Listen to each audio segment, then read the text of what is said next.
বিধানসভায় তৃণমূলের প্রার্থী ঝর্ণা সর্দারকে ঘিরে শুরু হয়েছে জোর প্রচার। দ্বীপ থেকে গ্রামে গ্রামে পৌঁছে মানুষের সঙ্গে জনসংযোগ করছেন তিনি।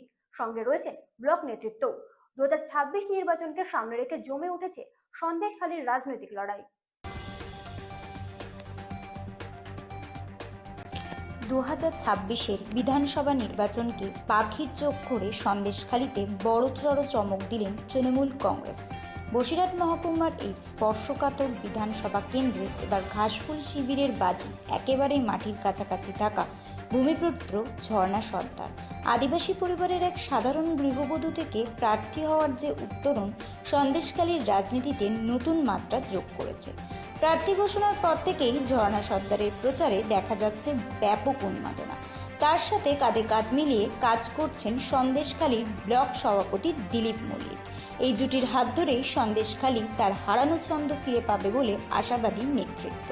সন্দেশখালীর আগামী রাজনৈতিক লড়াই এখন ঝর্ণা সর্দার বনাম বিরোধীদের সমীকরণের কোন দিকে মন নেবে সেটাই দেখার বিষয়।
দেখুন, আজকে আমরা বেড়বুজুর 2-তে যে পথসভা শুরু করেছি, দেখতে পাচ্ছেন সকাল থেকে এই অঞ্চলের প্রায় 80% মানুষ আজকে আমার সাথে র্যালিতে অংশগ্রহণ করেছেন এবং তারা যে তৃণমূল কংগ্রেসের সাথে আছে সেটা তারা প্রমাণ দিয়ে দিয়েছে।